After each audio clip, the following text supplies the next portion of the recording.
I'm joined by Olivia Wilde. Olivia, thanks for being here. Oh, it's an honor. I'm so happy. And thanks for picking this double feature, which we'll get to momentarily. You came into this business as an actor.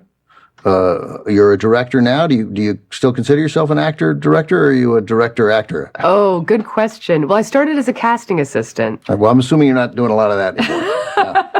No, hopefully directing mostly now. You enjoy directing, not so much more than acting, but directing, do you feel like this is it? This is the thing you really want to do? It's the best job in the world. Did your experience as an actor, it must have informed how you are as a director?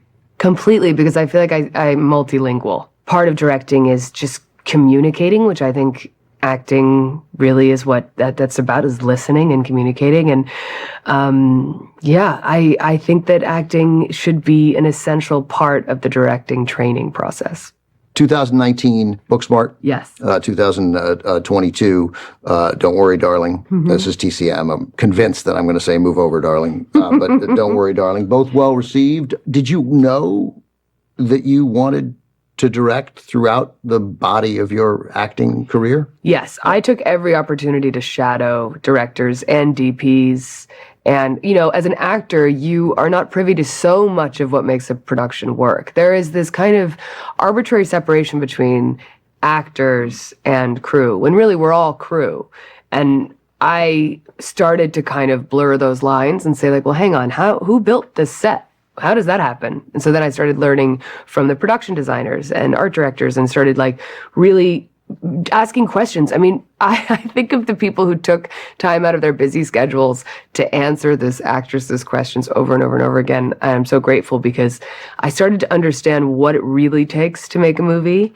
And that is so exciting. You've programmed an intriguing double feature for us. The connection seems quite clear. In a couple of hours, we'll have the 1975 documentary, one of the seminal documentaries of its era, Grey Gardens from the Maysles brothers. But first, from Warner Brothers in 1958, Auntie, Mame with Rosalind Russell. Why'd you program these films together? What draws you to them? Well, I love that the connection between these two films, even though they seem on the surface very different, one's a documentary, one is like classic Warner Brothers 50s Technicolor film, but they're about eccentric women. Yeah. They're about true individuals. And one almost seems like the sort of darker, real life version of the other. As a child, when I first saw Rosalind Russell and Auntie Mame, I understood that it was about someone bucking the confines of society and a true individual. And it was about a kind of decadence that was something that I understood was aspirational. And I feel that Grey Gardens is about people who lived that life at some point and maybe in their minds continue to do so. Or this is the life that they actually want and we just don't understand it because it doesn't fit sort of our expectations. I think that's the heart of Auntie Mame, is that she is living a life that is totally rejected by society, which is kind of the point Morton DaCosta makes over and over in the film, that everyone thinks she's outrageous. But of course, as the audience, you root for her. Give people who maybe haven't seen it, or yes, in TCM sense, people yes, who've seen it 15 times, yes, something that strikes you that maybe they could look for.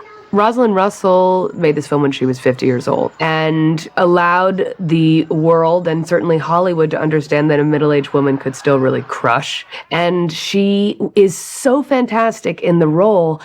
And I think that the film is kind of revolutionary. I think that what they did in terms of the opulence of the production design and the character development, that is really pretty unusual. And they really are making fun of society in a way that at the time was still pretty ballsy. Now, what I will say is that the film is a fantasy in that it treats, the Depression as a kind of minor speed bump. Small roadblock, that's right. Yeah, that's right. In the film, yeah, that's right. Her loyal servants still stay with her unpaid, right, and it is a fantasy.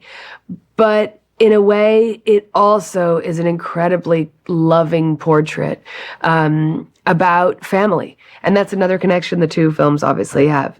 But I think Auntie Mame is the best of Hollywood opulence of that era. From costumes to production design to the performances, it just blows it out of the water. Olivia, thanks very much. We'll talk more after the movie. But here it is now from Warner Brothers in 1958, starring Rosalind Russell, directed by Morton DaCosta, written by Betty Comden and Adolph Green. This is Auntie, Mame. I'm joined once again by director Olivia Wilde, who programmed tonight's double feature, Auntie, Mame, we just saw. We'll have Grey Gardens coming up in a little bit.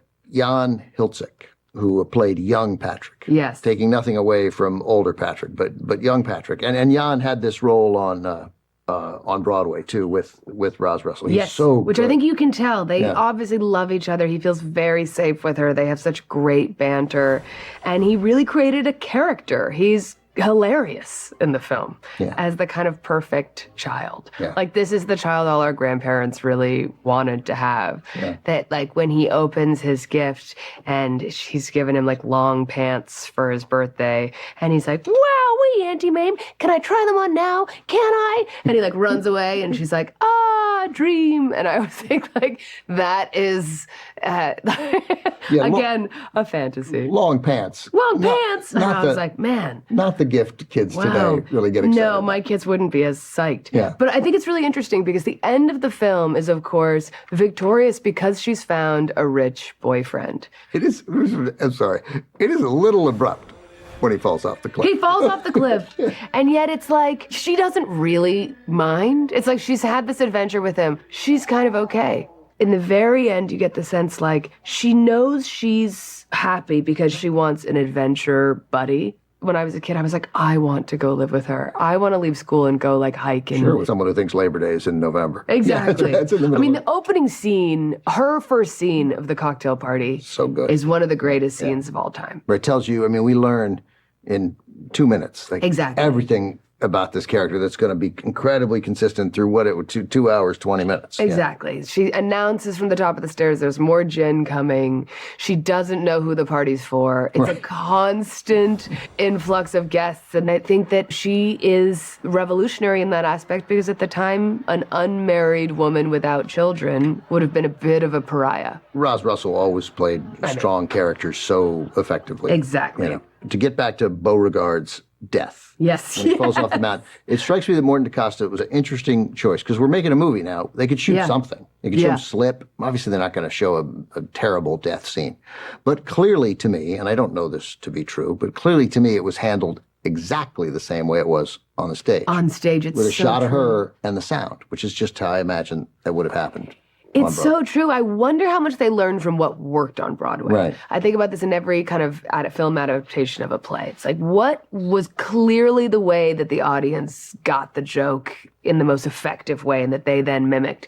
I think there's no better way to tell that story that wouldn't make it tragic in a distracting way. The point is... Right. We don't want it to feel too tragic. Exactly. To break the flow of how we feel about her and this movie. Yeah. And I think, like, we were a little bit relieved that she doesn't have to deal with his family and all that anymore. They were great. They were great. Yeah. He has a really problematic line earlier in the film, which really stuck out to me the last time I watched it, where she says about her kind of staff in the apartment, she's like, "This is my family." And he says, like, "Oh, I have fields and fields of family." And you're like, Beauregard, no. Beau. Beau. So when he falls off the cliff, there's part of you that's like, I'm okay with it. He is not set up to be this perfect angelic character. That's right. He's just someone who allows her to live this kind of fantastic life. But they do build the tension of him slowly going higher and higher up the mountains. Something bad's going to happen. Totally. Olivia, great stuff. Thanks very much. Let's do another one. Great. Stay with us. Olivia Wilde has programmed the second half of tonight's double feature as well. When we return from 1975, a seminal documentary of its era, Grey Gardens, next on TCM. Next on TCM, Grey Gardens, then The Breaking Point, and later, Wild Bill Hickok Rides. TCM's Tall in the Saddle tonight.